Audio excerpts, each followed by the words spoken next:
Welcome to Path and Profit, where we uncover the roadmap to financial freedom, business success, and smart investments. If you're ready to level up your financial mindset and start your journey toward lasting wealth, you're in the right place. Let's dive into today's episode.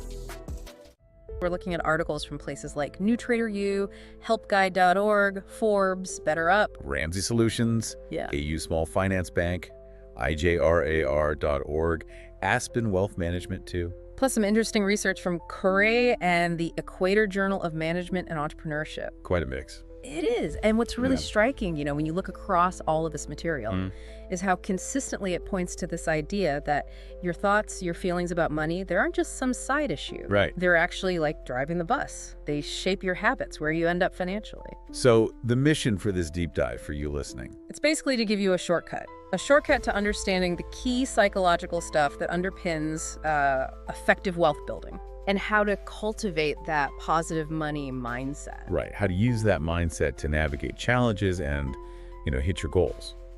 Okay, let's dive right in then. The bedrock seems to be this sheer power of mindset. Absolutely.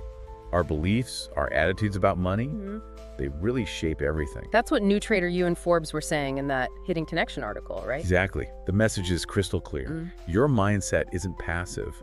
It's actively influencing every single choice you make with money.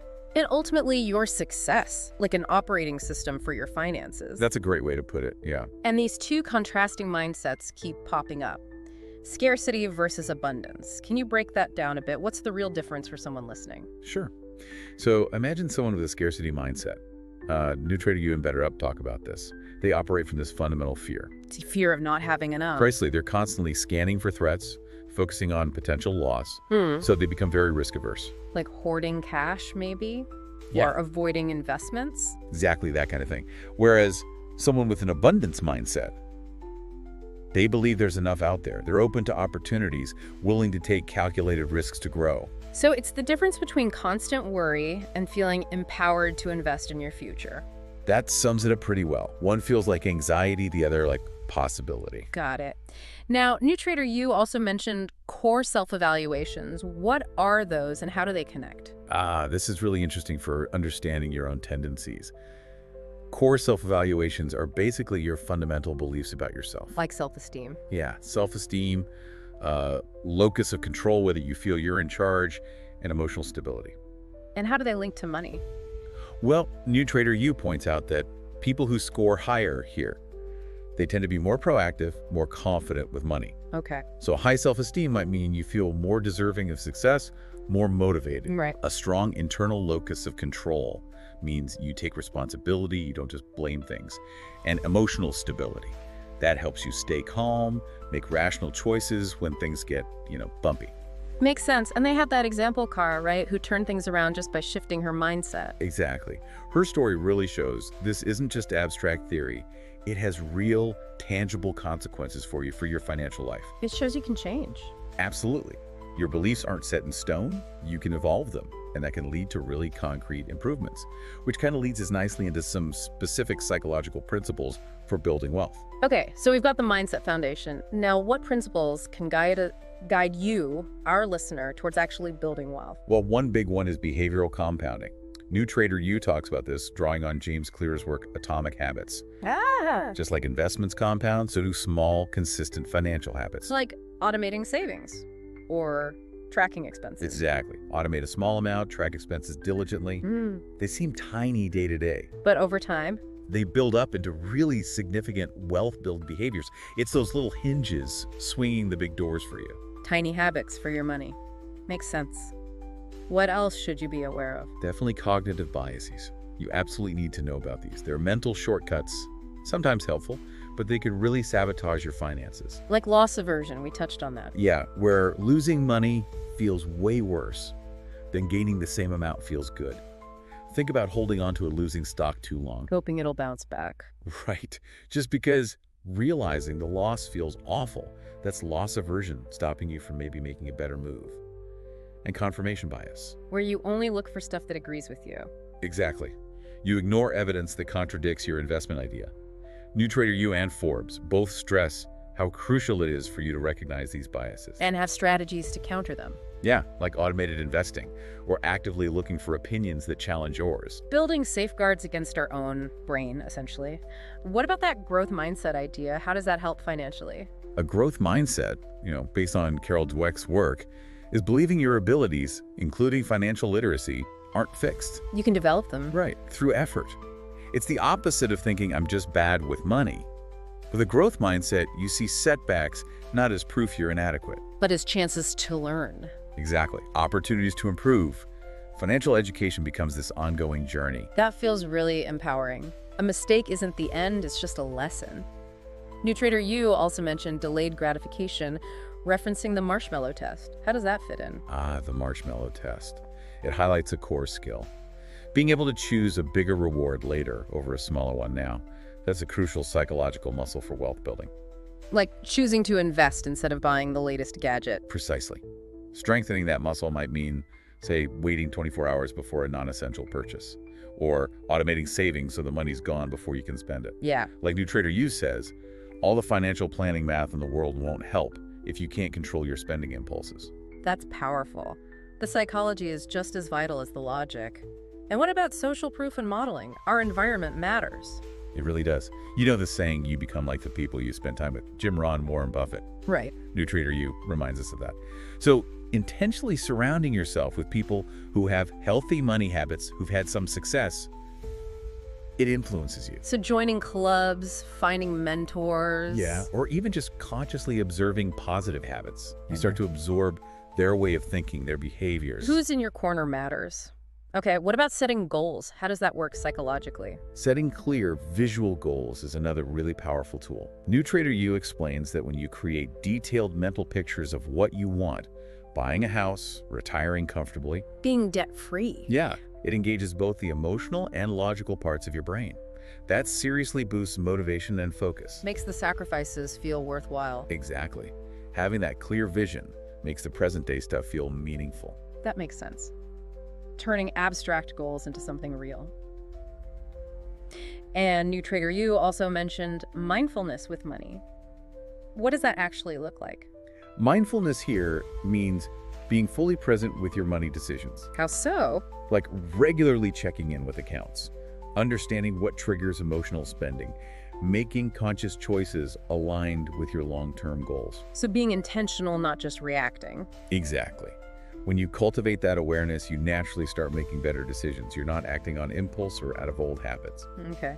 And habit stacking. That sounded clever for building routines. Yeah, it's effective. Yeah. You link a new financial habit you want to form to an existing one that's already solid. Maybe review your budget while you have your morning coffee. Or check your investments after brushing your teeth at night. Attaching the new habit to something automatic. Right. It massively increases the chance it'll stick and become regular. Sounds practical. And finally, they highlighted emotional intelligence. Why is that so critical for financial decisions? Oh, this is huge. Because finance is so driven by emotion. Yours and the markets. Emotional intelligence, your ability to recognize and manage your own emotions and understand others. Helps you navigate the ups and downs. Exactly. Fear and greed drive so much market behavior. If you can manage those feelings in yourself, you avoid impulsive decisions during market swings. Like setting rules beforehand or having a framework. Precisely. Ways to separate your emotions from your actual financial choices. Staying calm and rational as much as possible. Okay, let's shift gears. Let's talk about something I think a lot of people listening can relate to. Financial stress and its link to mindset. Absolutely.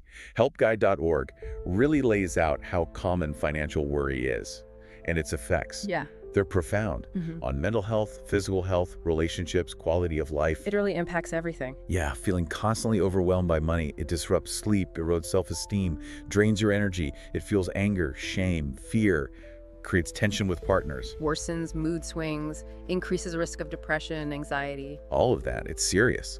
And it can become a vicious cycle, right? Stress makes decisions harder, which worsens the situation, which causes more stress. Exactly. And HelpGuide.org also mentions some really serious potential outcomes of that prolonged stress. Yeah. Well, in severe cases, people might turn to unhealthy coping mechanisms, substance abuse, gambling, Yeah. just trying to escape the anxiety. And tragically. Tragically, yes, it's important to say, extreme financial distress can even contribute to thoughts of self-harm or suicide. which really highlights why taking financial stress seriously and reaching out for help is so vital for you. And a key first step they mentioned seems simple but powerful.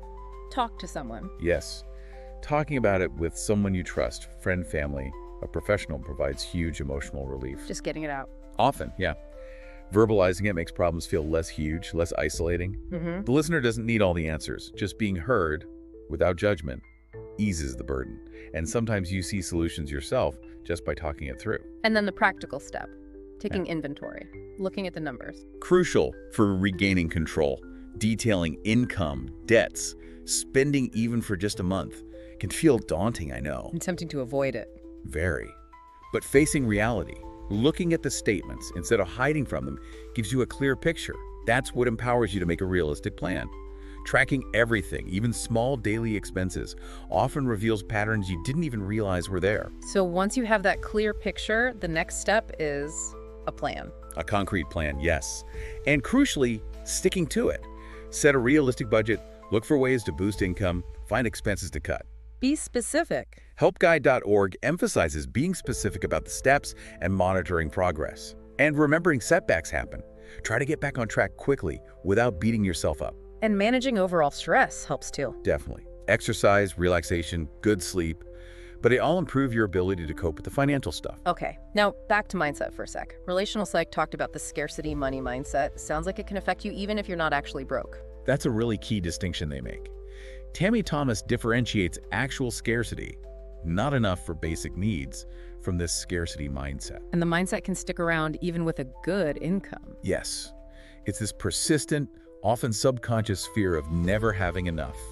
A deep anxiety about money that can drive things like emotional spending. Buying stuff to soothe the anxiety. Temporarily. Yeah, it's the underlying fear that's the issue, not necessarily the objective bank balance. And it can mess with relationships too. Oh, absolutely. Difficulty talking about money, fear of joint decisions, general stress about the future. It causes arguments, reduces intimacy, creates avoidance. Interesting. And Tammy notes that even people with high incomes or from wealthy backgrounds can have this, suggesting it often stems from deeper stuff, frequently rooted in childhood experiences around money. Ah, right. Where money was a source of conflict or anxiety growing up. Aspen Wealth Management touched on that too, didn't they? Inherited beliefs. They did. Aspen explicitly says attitudes towards money are often passed down, like family traits. Understanding these inherited beliefs, those unspoken assumptions about saving, spending, debt you just absorbed, is a vital first step. So financial knowledge alone isn't enough. But not always. You need to understand and address the underlying beliefs driving your behavior. And healing that scarcity mindset involves awareness, self-compassion. Exactly. Cami emphasizes acknowledging your feelings about money, exploring where they came from, often with a therapist or coach. She talks about dismantling this defensive wall built up from past pain. And replacing it with healthier ways of coping. Right.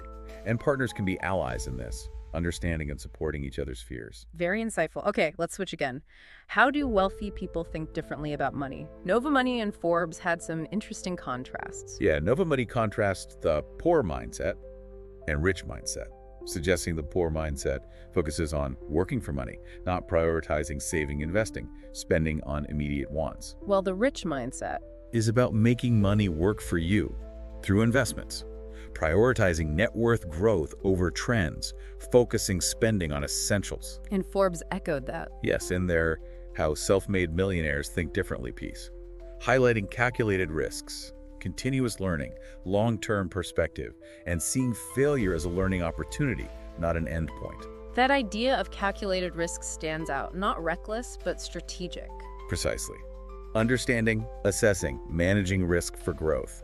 And both sources really hammered home the importance of continuous learning. Yeah, Nova Money said education has the biggest compounded return. Right.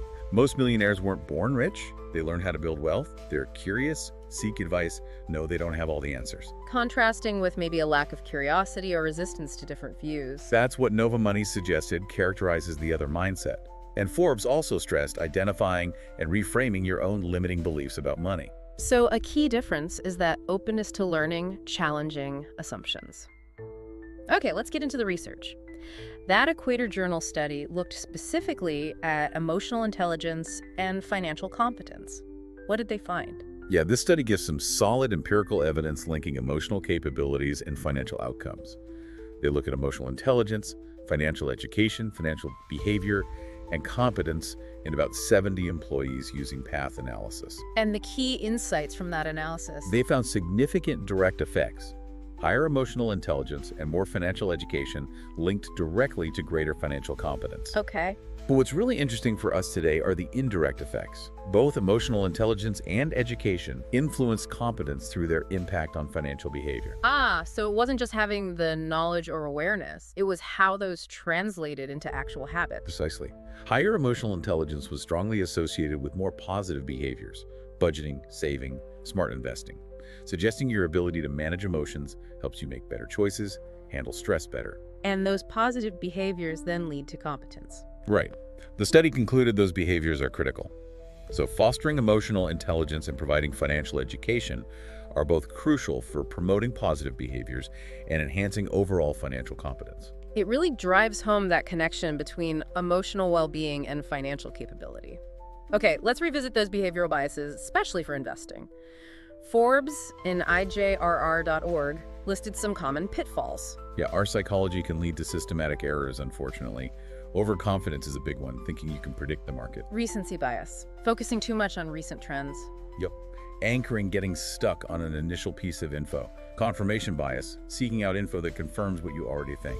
We mentioned loss aversion. What else should investors watch out for? Regret minimization, avoiding a decision because you fear future regret if it goes wrong. Framework dependence, how info is presented influences you, even if the facts are the same. Wow. Lots of ways our emotions can cloud judgment. Definitely. IJRR.org also mentioned dwelling on past mistakes or relying too much on a single forecast. So what can you actually do to navigate this? How do you avoid these biases? Well, both Forbes and IJRR.org offer good strategies. First step, just acknowledge they exist. Everyone's susceptible. Awareness is key. Absolutely. Then, cultivate a long-term mindset. Don't get caught up in short-term noise or try to time the market. Automation helps? Yeah, automating investments removes some of the emotional decision-making. Educating yourself on biases and how markets work empowers you. And IJR suggested challenging your own ideas. Right. Seek opposing views. Avoid getting too attached to specific stocks. Be wary of crowded trades. Focus on deep analysis, not just compelling stories. Build a more rational, less emotional approach through planning and perspective. Okay, finally, let's circle back to those inherited money beliefs from Aspen Wealth Management. Seems like a foundational layer. It really is. Your attitudes about money often form super early, passed down through family, sometimes unspoken. And understanding them is the first step. Aspen emphasizes that. Understanding those unconscious assumptions about saving, spending, debt. That's step one to better decisions and less stress. You need to bring them to the surface and examine them. Because financial knowledge is more powerful when You've also done the inner work, understanding and improving how you actually think and feel about money. It's like finding the hidden programming that's been running your financial life without you realize it. Exactly. And once you find that programming, you get to decide if it still serves you, if it aligns with your goals now. It gives you the power to choose your own relationship with money moving forward. This has been incredibly comprehensive. So much to think about in financial psychology. To wrap it all up, what are the absolute key takeaways for our listener? I think the core message is this: a positive, healthy money mindset built on self-awareness, emotional intelligence, and proactive behaviors is fundamental. It's not optional. It's essential for financial success and well-being. So understanding your beliefs, learning the psychological principles, managing emotions. All crucial steps. The research, the articles, they all point to your thoughts and feelings about money being powerful drivers of your financial reality, not just side effects. And a final thought for everyone listening, something to ponder. Yeah, maybe take some time to really think. Which of your ingrained beliefs about money might be holding you back, even subtly? Maybe about risk or saving or what you feel you deserve. And Then identify just one small, consistent action you can commit to today. Something to start shifting towards a more abundant, empowered, and ultimately more fulfilling financial future for yourself.